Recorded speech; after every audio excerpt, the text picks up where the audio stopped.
All right. Well, hey, thanks everybody for tuning in. April's a kind of crazy month here at OSU. So if you're on campus, you know that. But if not, welcome. I mean, it's a lucky day to talk about Frankenstein here in town because I feel like I sort of woke up this morning and was greeted with a real blast of alpine sublimity. Not quite the Alps, but it was a really snowy morning in Frankenstein. So it kind of set the tone. Uh, this is a collective conversation. And, when you're approaching Frankenstein, that to me seems key because this is a book to me that seems a lot about the dangers of solitude and the salutary power of relationship, society, and family. So if you have read carefully, you'll notice that in this novel, there are three figures, three readers who could really use a book club. So, Captain Walton at the beginning of the novel, as a young whippersnapper, talks about how he is, quote unquote, passionately fond of reading histories of voyages. And so he kind of just goes to his uncle's house and reads about voyage after voyage. And of course, grows up to get himself in a real pickle on a voyage of his own. Victor Frankenstein, as a young man, reads Cornelius Agrippa and Paracelsus, and he approaches them like they're the kind of hot new scientists on the scene rather than antiquated alchemists. And I always keep thinking, if he had had a book club, this whole disaster could have been averted. And in fact, he kind of faults his father, like, Dad, why didn't you tell me that I was reading antiquated science? But, so again, book club. Then, of course, there's the creature who himself probably gets closest to the experience of an OSU undergraduate when he, kind of finds randomly in a field in Germany, three books, Goethe's The Sorrows of Young Werther, Milton's Paradise Lost, and Plutarch's Lives, which I was trying to think about, when he reads these three books and makes a kind of assessment about humanity and human culture based on the books. And it's trying to figure out like how to translate that into modern terms. And I think it would be kind of like reading Nicholas Sparks, Robert Frost in a book about the founding fathers, and then kind of imagining that you just sort of knew how the human race worked. So, and I think, all three of these examples to me say that the path to knowledge is happiest and probably also safer when there's company around. What's true of reading habits, in this book seems a broader preoccupation of the novel. And this isn't really my own hot take on it, but something of a critical preoccupation.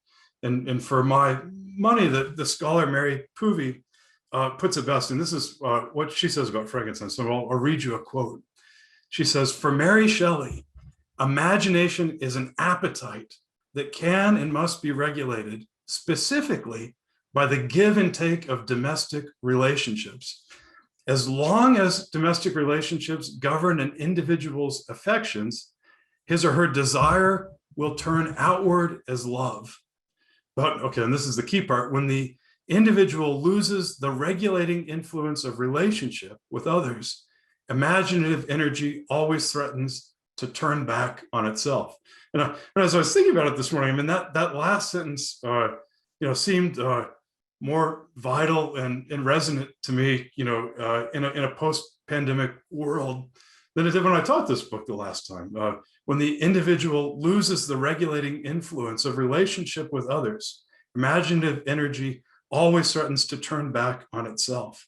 Now, to gloss this insight, if you're like Victor Frankenstein and you spend 6 years in a lab in Ingolstadt without ever making the trip home to Geneva to visit your family, things are going to start to go bad quickly. You need that family connection, that kind of social connection to regulate your affections or to kind of see the world rightly.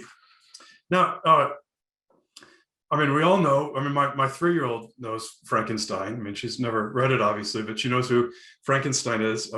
Mary Shelley's novel has been hijacked, I think, kind of productively and amazingly hijacked by Halloween. So in other words, the way in which we imagine Frankenstein is a bit different from the novel itself. But it's worth remembering that Victor Frankenstein early on stakes out a claim as himself being a kind of Halloween averse kind of person. He doesn't really like superstitious things. So if you'll permit me to do the English professor, I'm just going to read a quick passage, and this is from chapter 3 in the first volume, and this is how he puts it: to examine the causes of life, we must first have recourse to death. I became acquainted with the science of anatomy, but this was not sufficient. I must also observe the natural decay and corruption of the human body. And there's that real, I can't just know about it, but I've got to see it. And he then goes on to explain why it is that statement doesn't really freak him out.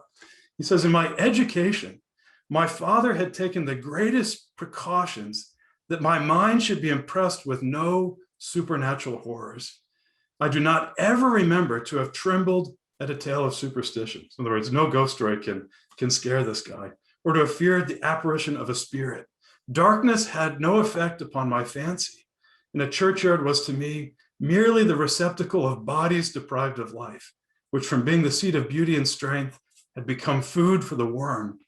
Now I was led to examine the progress and cause of this decay, and forced to spend days and nights in vaults and charnel houses. So in other words, Victor basically describes himself as someone who can hang out in a graveyard night after night, never get scared, never feel like there's going to be a ghost or a monster or like a tall green figure kind of coming behind him. And I mean, this to me seems kind of key. But okay, if the novel isn't about supernatural horrors or darkness, what is it? And I guess, to me, I mean, it could be so many things, but family and relationality and the obligations they entail seem like such a big piece of the puzzle. So I wanted to close by just saying a couple of things about Mary Shelley's family, because to me, this seems like a really exciting and interesting context that can help us, think about Frankenstein in a different way. So Mary Shelley's mother, Mary Wollstonecraft, was the foremost and most notorious feminist thinker in the 1790s in Britain. She, boldly called for equal education for women, which was a very, forward-thinking position in that moment, and so advocated what she called a revolution in female manners, so that women could labor by reforming themselves to reform the world. Now, so that's her mother. Her father, William Godwin, was the foremost radical political philosopher of the day, and I mean his writings, if you read them, are sort of bonkers. And just give you two quick cases of this. I mean, one of his most notorious positions is that you should always do the better thing for the world and set your personal emotional investments aside. So his way of talking about this was it's kind of thought experiment. He said, imagine that your attic is on fire, and there are two people in the attic. One of those persons is your mother, and the other one is some person who could advance the cause of justice worldwide.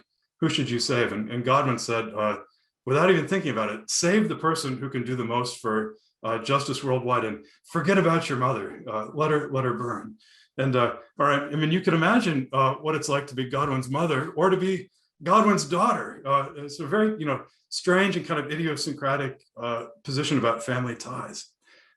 He also thought that if you were rational and you allowed your rationality to thrive, eventually your mind might become so powerful that it could just conquer disease itself. You could just kind of think your way out of being sick. I mean, again, this was a thing he wrote and published. And when these two radical thinkers met for the first time, they hated each other. A few years later, they met a second time and they fell madly in love.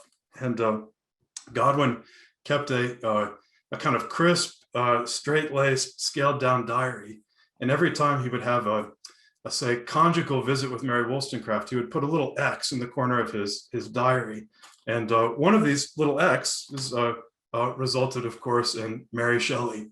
These two radical thinkers decided to get married, but being the radicals they were, they decided they would each keep their separate apartments, so they would have space to write and think and live. And about 100 years later, Virginia Woolf really admired that arrangement. She kind of looked back to Mary Wollstonecraft in that way as someone really important. But Mary Wollstonecraft did not survive the birth of her daughter, Mary Godwin, who would go on to become Mary Shelley. So that's kind of the context of her parents. Flash forward 17 years. Mary Godwin meets Percy Shelley, a poet and reformer who was himself married at the time. They eloped a few months later after first consummating their relationship, so the story goes, on Mary Wollstonecraft's grave. About 9 months later, Mary Shelley gave birth to a daughter prematurely who died several days later. And I think it's a kind of interesting note or context that in the years surrounding Frankenstein, before and after its publication, Mary Shelley would lose 4 children. So, I mean, the kind of the question of what it takes to create and sustain and be a parent to a life is something that is on her mind a lot in these years. And okay, a year and some change after that, Mary and Percy headed to Geneva with Mary's stepsister and Lord Byron. And in that year without a summer, they had a ghost story competition that resulted in Frankenstein. Mary Shelley was 19 years old at the time. So, I mean, when, I don't know, most of us are writing, college essays or something like that, she was finishing Frankenstein. And if we call the novel Frankenstein, but if you look at the original title page, Mary Shelley called it Frankenstein or the Modern Prometheus. And, I mean, I guess you could say that Mary Shelley imagined herself as revising a myth or updating it. But it seems to me that in the process, she birthed a new myth, one of our most powerful myths, one that has continued to reverberate for over 200 years, which seems, not bad for a 19-year-old.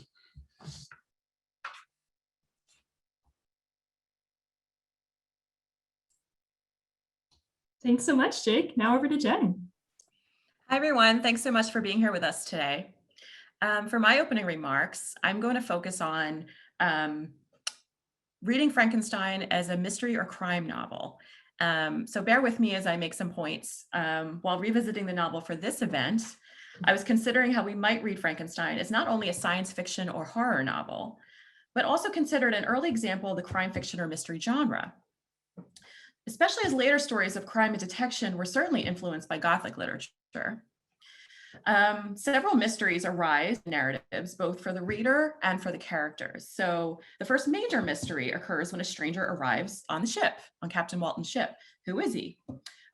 Walton's letters to his sister, who just happens to have the same initials as Mary Wollstonecraft Shelley herself,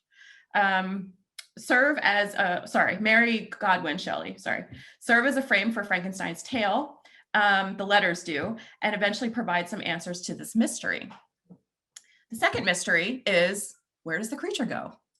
The creature is missing from the apartments when Frankenstein returns, and somehow he's relieved and not concerned, which I don't know if we would have done the same thing. He doesn't learn anybody or seem to be too worried. He just focused on his own relief. But we eventually find out what happens to the creature. Where did he go? What has he been doing? We do hear from the creature later through Victor's retelling, though. Of course, multiple murders take place in this novel. Frankenstein's younger brother, William, his murder. If it's not the falsely accused Justine, then who is it? So that's another mystery. Victor eventually suspects the creature, and I quote from Volume 1, Chapter 6. Victor says, 2 years had now nearly elapsed since the night on which he first received life. And was this his first crime?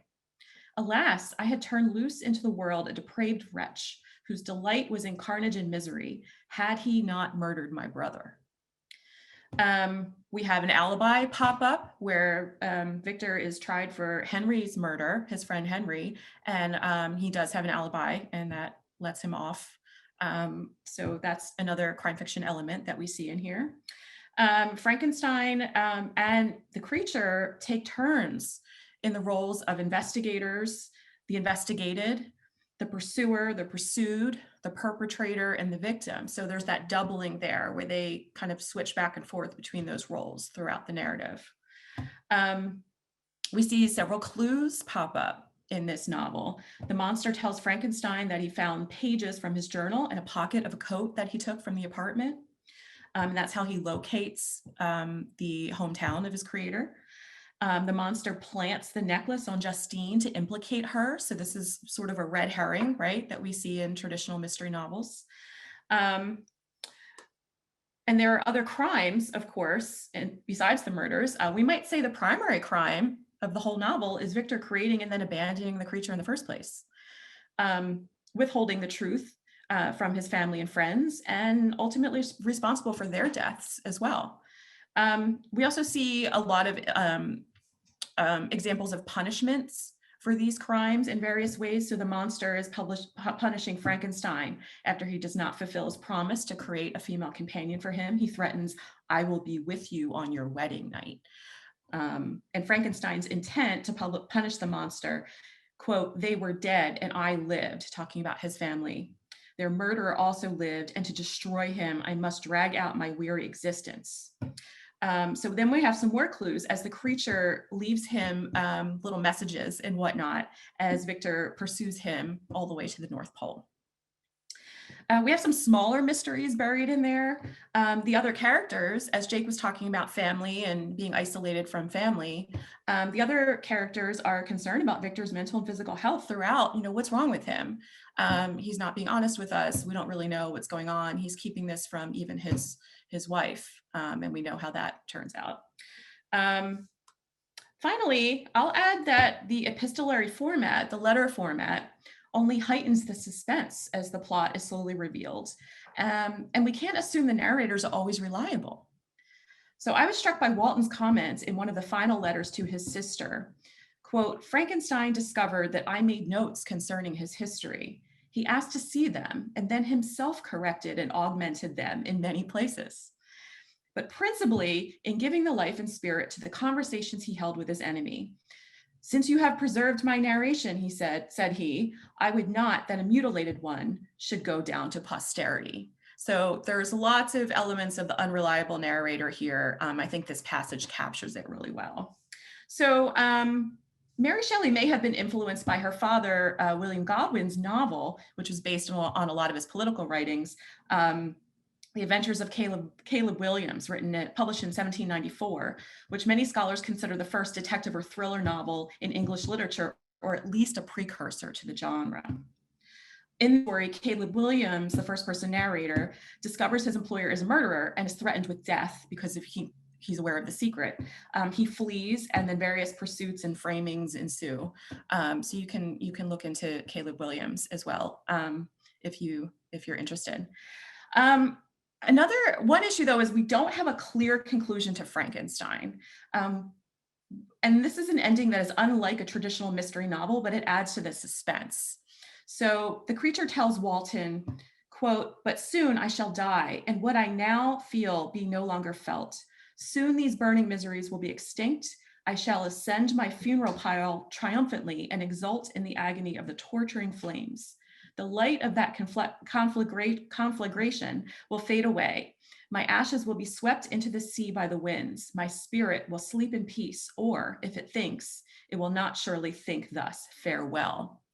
And as Walter Scott writes in his own review of the novel in Blackwood's Edinburgh Magazine, "Whether this singular being executed his purpose or not must necessarily remain an uncertainty, unless the voyage of discovery to the North Pole should throw any light on the subject." So I tend to think the creature did execute his purpose, but perhaps the monster is still out there, so we don't know.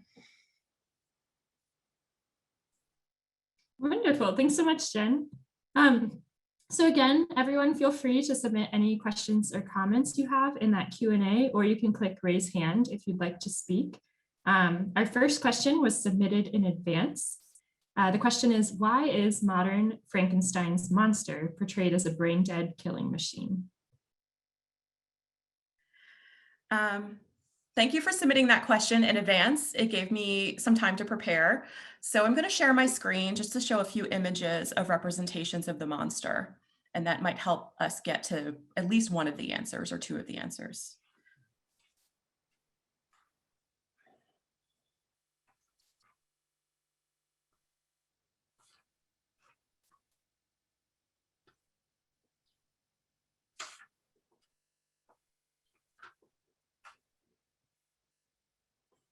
Okay. So I think there are several answers to that question. I'm going to come up with two.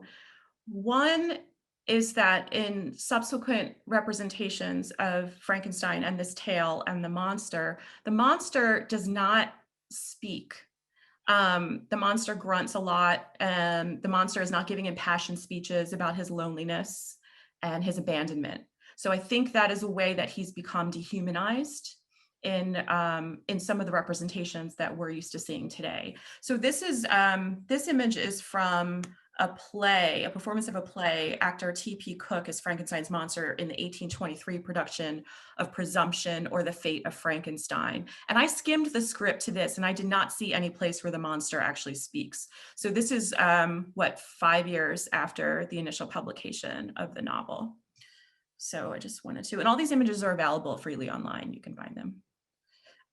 Here we have an engraving from 1831, from the 1831 edition, and we see the monster here. This is not the Frankenstein's monster that we're used to seeing. You can see he's more like a man than a monster. Here we have another representation. Sorry. There we go. Yeah. So this is from the Frankenstein silent horror film from 1910. Very unlike the creature we're used to seeing.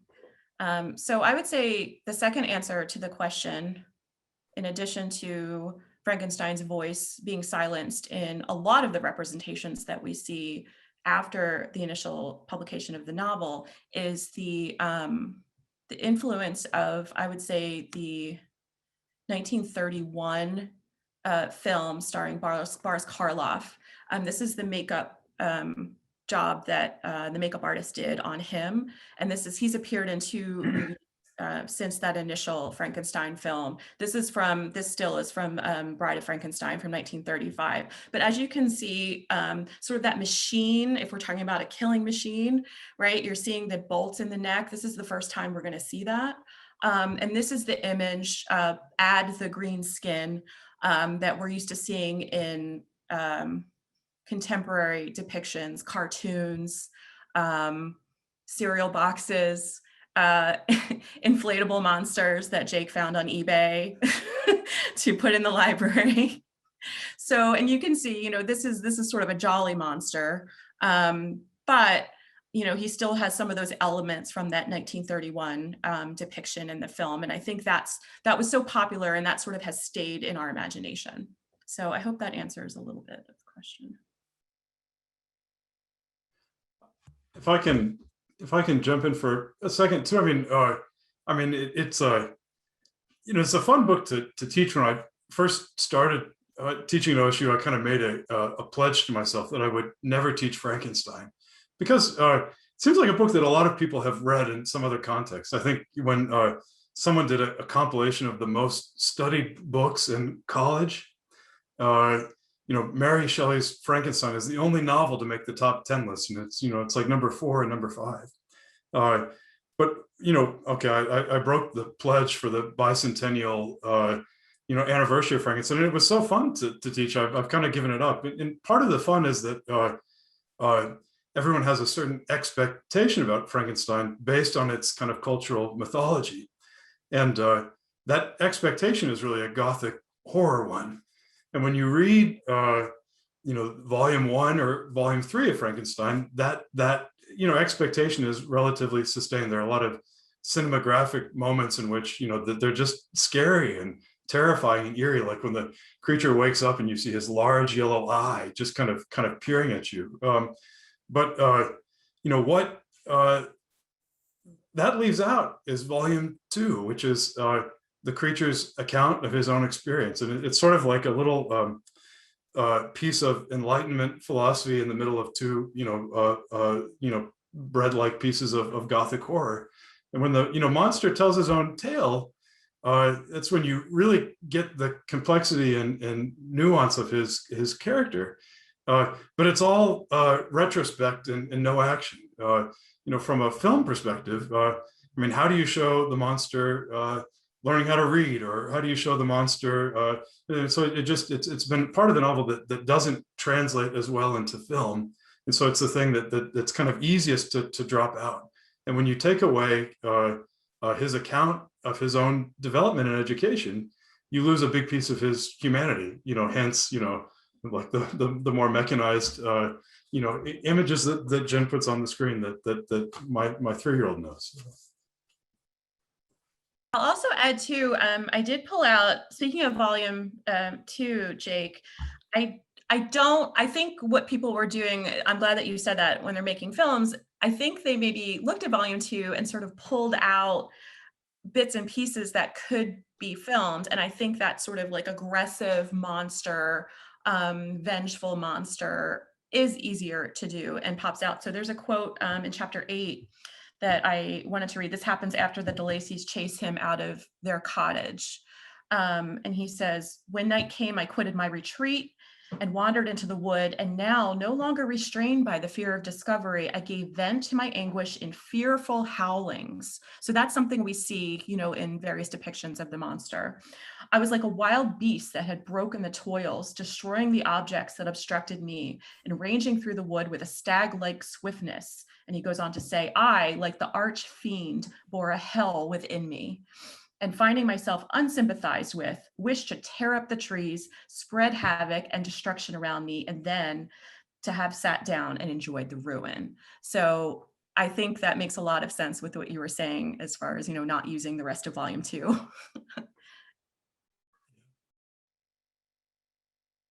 got a question here from Susan. It seemed to me that Victor wanted to create a Superman that is taller and stronger than most, etc. But later, that is what he regrets. Victor does a lot of catastrophizing about the problem of the monster and passes up a lot of opportunities to do anything about the monster's behavior and whereabouts. Why is Victor so ineffective? I mean, what a great $1 million question. Why is Victor so ineffective? I mean, I feel like surely some of the other characters in the novel are thinking this from time to time. Like maybe his, fiance Elizabeth. Like, I mean, it's been 8 years and we're still not married, and you still are just despondent all the time. But I mean, I don't know if I have a great answer to the question, but I think it's a really fascinating one to think about. And I mean, one way I always think about it is that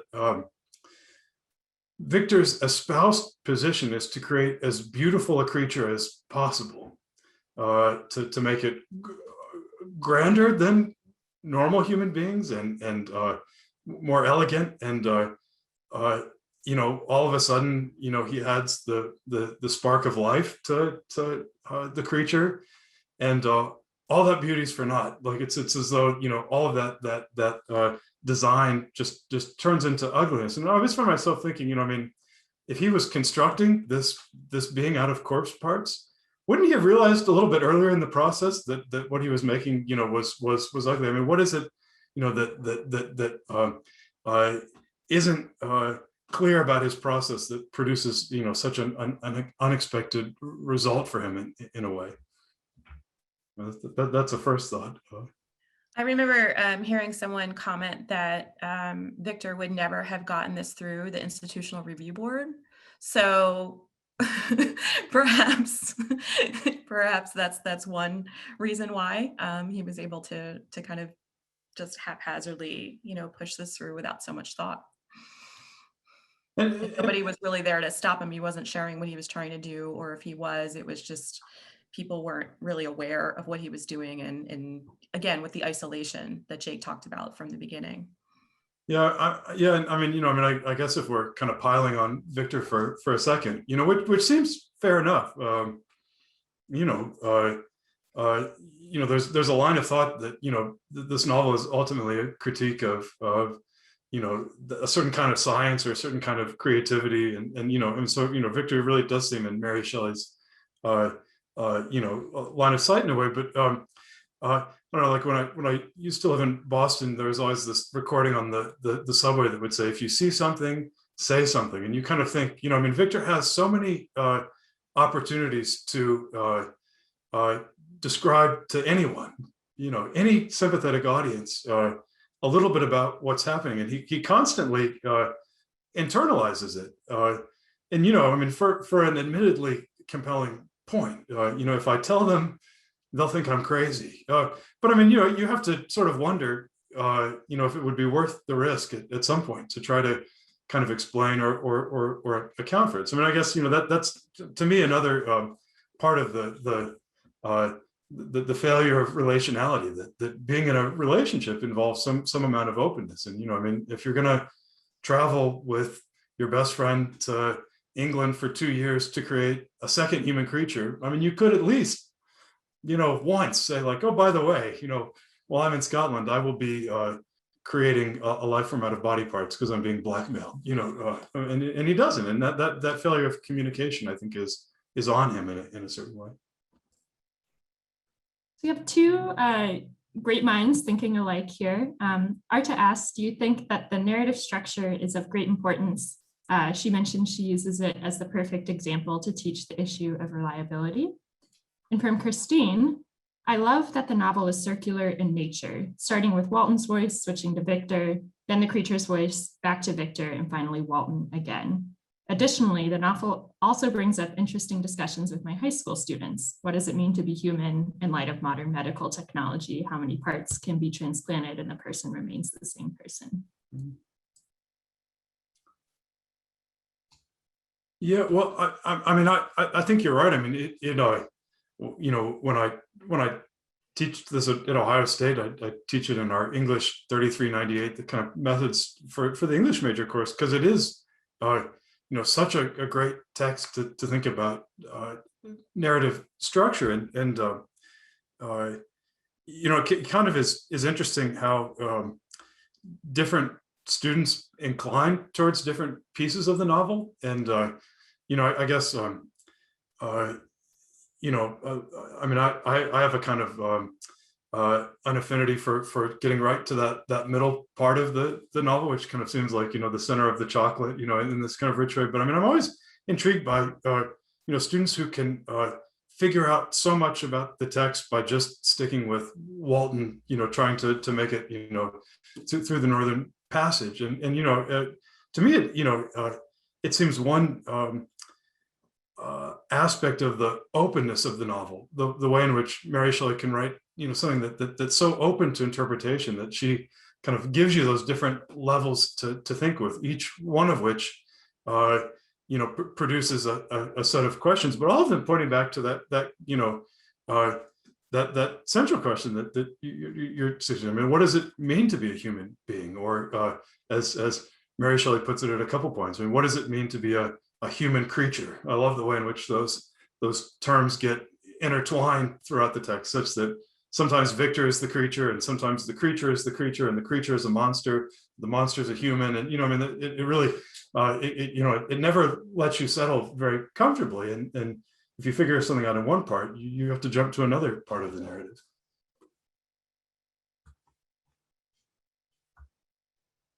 And I'll just add about the unreliability of the narration.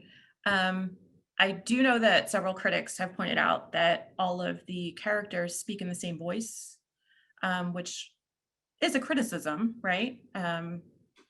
But in a way, I feel like it works really well, in that if they're all given the same platform and given the same voice, it is really hard to tell, who's the monster and who's not the monster, who's reliable, who's not reliable. So I think that I don't think that's a negative, and I could be wrong, but that's my opinion. I like to play a game in class where kind of in exactly the word you're describing. The question is, who's speaking? Is it Victor or the creature? So you just kind of pull out a line ask people to figure out who it is. So I mean, I know this isn't a kind of a live classroom, but I'll give you one, or one of my favorites. And I mean, I'm not sure I could figure it out if I hadn't pulled it out for everybody today. Okay, so here it goes. Here's the line. I was alone. None were near me to dissipate the gloom and relieve me from the sickening oppression of the most terrible reveries. And Victor or creature. I think in this case it's Victor, but I'm actually now second guessing myself because it could be either one of them. And I mean that simultaneity of perspective, but vast gulf of difference is also quite powerful. So Joshua adds a comment. The fact that the voices sound similar could be since Victor is narrating his story to Walton. It further allows for some unreliability in the story. All right, and we have a collection of questions here about Victor. So could you see Frankenstein as a narcissist whose single self-absorption destroys everyone he loves or what he creates? And then who would you consider the villain in the novel? Is the creature a tragic villain, or is he solely a victim of his villainous and neglectful father? Yeah. I mean, that's like a harsher version of the "is Victor an effective" question. But I mean, again, I mean, it seems, it seems, fair enough. I mean, I don't have a good answer. I mean, like, it seems like, I mean, that again, it's like one of the $1 million questions that, it would be fun to think about for like 3 hours of book club rather than, our measly hour. But I think one way of sidestepping it, right? I mean, that seems to me what, maybe part of the art of teaching is about, is like the elegant sidestep to leave you to struggle with it is, Mary Shelley comes from a dense philosophical background. I mean, her parents are these brainy Enlightenment thinkers, and so much of the creature's narration of his own. I guess I'm approaching the question of, is the creature a villain or not? So much of his narration seems to kind of recapitulate some of the greatest hits of Enlightenment philosophy. So, I mean, like education, how is the mind formed? How do we acquire language? How do societies develop in the world? And I mean, one thing that Mary Shelley seems to really want to draw on from Enlightenment moral philosophy is the idea that human beings are born benevolent, capable of good, or that there's a kind of natural human inclination towards sympathy, or sometimes called the moral sentiment, and that was a swerve from the way Thomas Hobbes and some other thinkers had approached the question, which is that we were born cruel, and life was nasty, brutish, and short, and self-interest drove us to do things in the world. And I think Mary Shelley wants to make it really clear that the creature was totally confused when it sort of randomly showed up on a November night in Germany, but that as it started to figure things out, it was a peaceable vegetarian who just liked to eat berries and learn how to talk and read books, and in fact like to do nice things for people. So you need some firewood. I'm a super fast creature who can like chop down trees way faster than you. So here you are. And it's only as a last resort, that kind of moment of howling in the woods that Jen was pointing towards, that he claims revenge and cruelty as the thing that's going to be his new modus operandi. That up until that point, like all beings, until harmed by society, the kind of inclination was a benevolent one. So I mean, if the creature is a villain, it's a choice that he makes in reaction to how he's treated, rather than any kind of like innate inclination or something like that. And that tendency towards benevolence, I mean, if you search through the text, benevolent is a word that comes up over and over and over again, and that's a preoccupation of the Enlightenment, but also of Mary Shelley's, I think.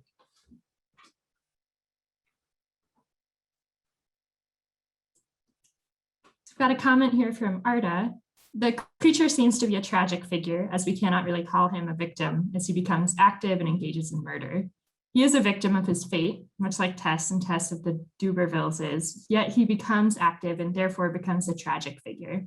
In terms of a villain, it's very difficult to say who the villain is. Perhaps Victor is the villain and the creature becomes a reflection of his creator.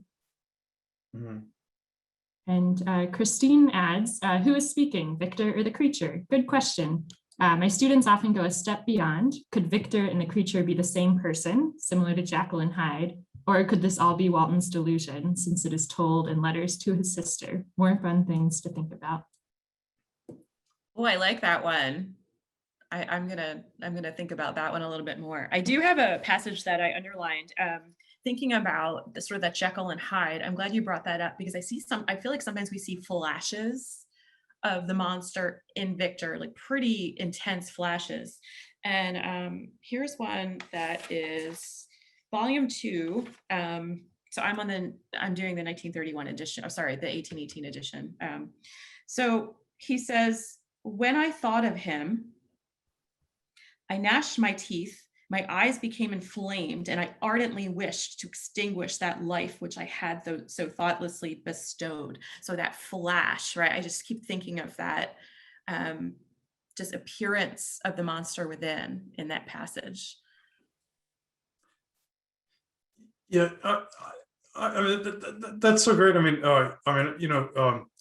is it all Walton's delusion? I mean, what else are you going to do to pass the time when you're stuck in the middle of the ice and way up north? There was a for the bicentennial of Frankenstein, there was a column in the Washington Post. I think her name is Alexandra Petrie. She does kind of humorous columns, and this was Walton's sister writes back in response to all of his letters, and as the letters keep getting longer and weirder, she just says like all these hysterical things back. One of which is like, I mean, frankly, your letters are too long. Like, could you please send me a shorter letter, because I actually have things to do in a family to take care of. So I mean, I think the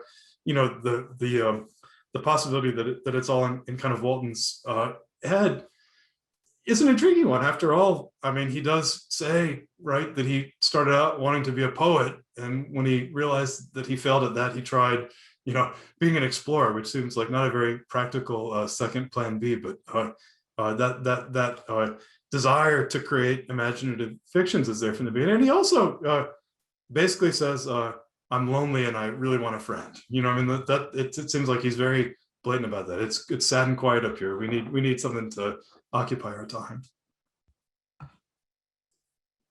I'm into this. I'm going to think about this some more. Juliana says, along those same lines, I've seen the take that the depiction of Frankenstein as a tortured genius is Mary Shelley's sly feminist take on the egos of men in her life. Thoughts on this? Yeah, well, I think that's exactly right in a way. It's hard to figure out who the target is. I mean, I feel like so I mean, I think that like all of the egoist men in her life is a good way of putting it. I mean, maybe her father in ways. I mean, Mary Shelley, if you read other of her novels, I mean, she is consistently preoccupied by the father-daughter relationship, which it doesn't loom very large in this text, but it kind of makes you think that could be there. And I mean, Percy as well. I mean, I don't think it would take very long living with Percy Shelley to realize what a narcissist he was. I mean, I don't mean to entirely throw him under the bus. He was an interesting thinker and that kind of thing. But I mean, just to kind of I mean, I think you can encapsulate the Percy Shelley story in this way. I mean, he left his first wife and children to take up with Mary Shelley, and by the time she had started Frankenstein and they went back to England, his first wife had committed suicide, and so I mean, Percy Shelley's thoughtlessness leaves a lot of victims in its wake. I mean, would be one way of putting it. And if Mary Shelley didn't know that in 1816, she would have been, very aware of it, I think, by the time the book was finished and published in 1818.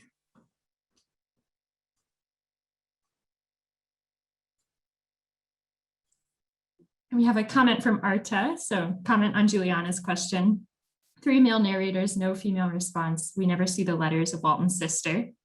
Victor is a male scientist, creates the creature and fails to take care of it. The creature's companion is destroyed. And Joshua had a comment to add to our earlier conversation. The idea of Victor and Frankenstein and the Frankenstein's monster being the same has a brief moment in the 1910 edition, or Edison Frankenstein movie too. It is very different from the book, but it shows people have been thinking about this idea for a long time.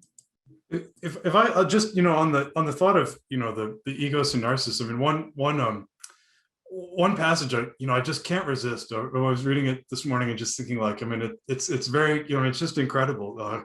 Is Victor's letter to his fiance Elizabeth, when he, basically says, okay, let's finally get married. I mean, if you just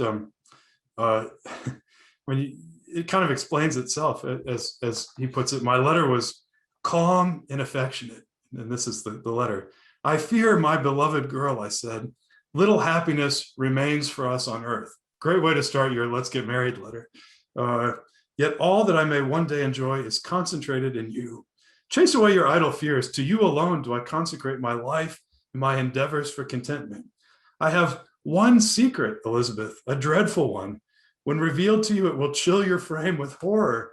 And then, far from being surprised at my misery, you will only wonder that I survive what I have endured. I will confide this tale of misery and terror to you the day after our marriage shall take place. I mean, it's just, if you're looking for, like, narcissistic egoism, I mean, I think, the idea that you could write a letter like that and expect anyone to say, oh, like, great idea, let's set the date and call the caterer. I mean, I think is a sign of how kind of one-sided his thought is. When I tell you my dreadful secret, then you will sympathize with me and wonder how I've endured all these years. Who cares, what you've endured, right?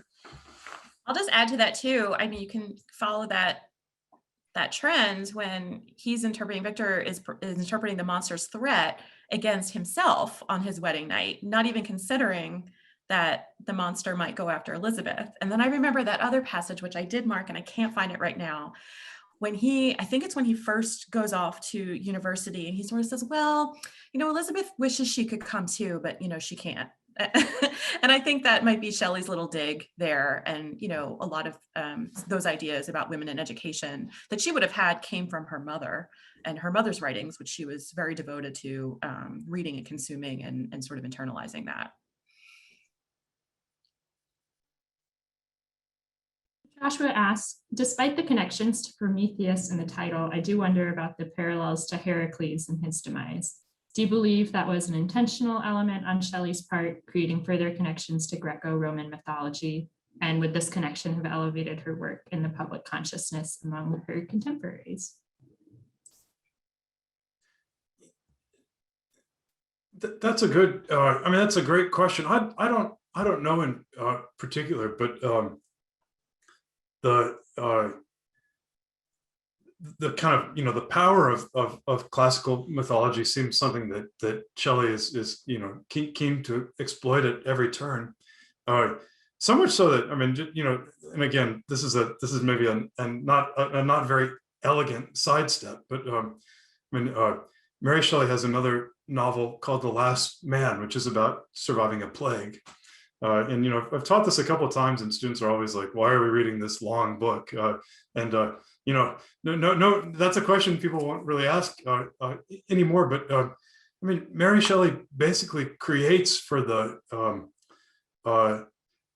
story a faux mythological framework, where the conceit is that she visits a cave, and from the cave kind of dives down into this underground classical city that's buried under the water, and finds in that city the kind of like shards that have the story of the novel itself, present. So in other words, Mary Shelley wants to make it seem as though her own novel is something that's classical and mythological. So I mean, I think she's aware that I mean, at this moment when like elite education is classical, that I mean, like kind of adding that mythological classical element does make it seem like a serious piece of literature. But I mean, that's not a great answer, Joshua, so apologies for the sidestep.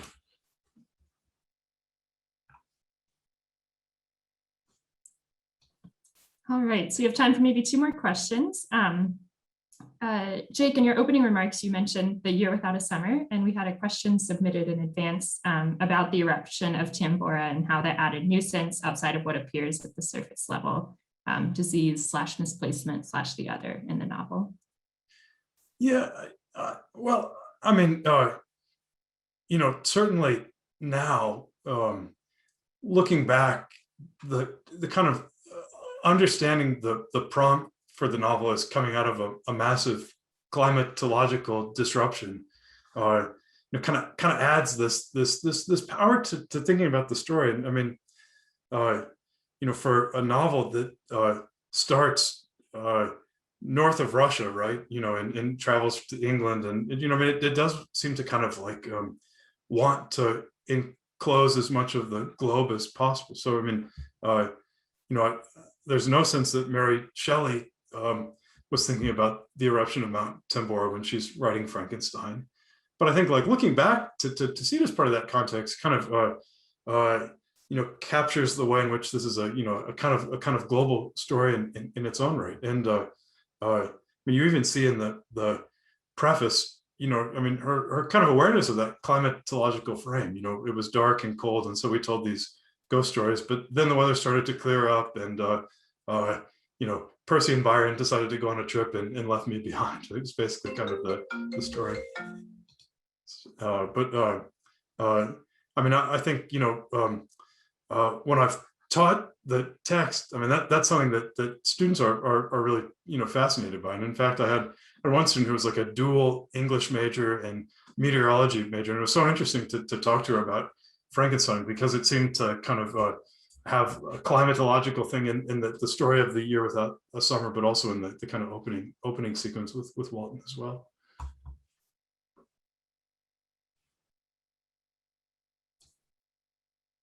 And our final question, and no rush, why does Frankenstein endure? Oh, gosh, I mean, I mean, that's such a good question. Jen, do you want to answer it? Oh, I'm not going to be able to answer it. I can offer some ideas. I think elements of the story endure. There's so many ways in, both for readers, but also for teachers. And I think Jake and you and I talked about this before, that you can really take incidents and environments that are happening around us now at any time, since Shelley wrote this in 1818 or published it in 1818, and really relate, because it's a novel about humankind.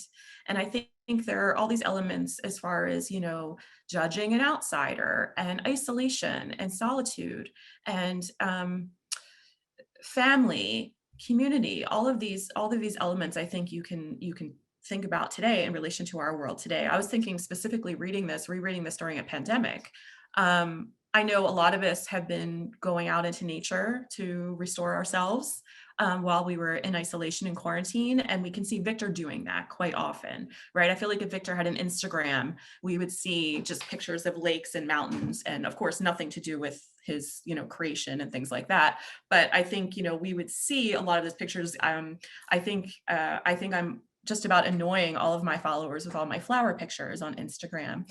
But I think, we can really think about what's happening in our world today and find links to the themes and the topics covered in the novel. And I think that's one of the reasons.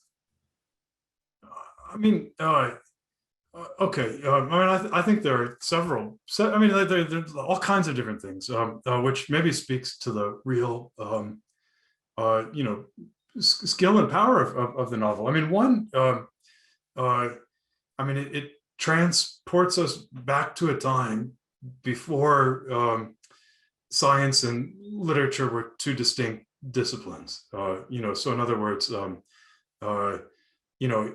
really isn't. I mean, I was kind of making fun of him, but it's not all that funny that Walton wanted to be a poet and then decided to be an explorer. I mean, I think this idea of all the disciplines being kind of integrated in this way is there, and certainly in the Romantic period. I mean, the fact that a lot of writers, I mean, Shelley's not the only one, are both interested in the state of the field of science, but also imagining creative works of literature, has meant that this text kind of always allows us or reminds us that imagination and science are kind of conjoined terms rather than not. So whatever the scientific reality of the day is, Mary Shelley's novel can help remind you to imagine it.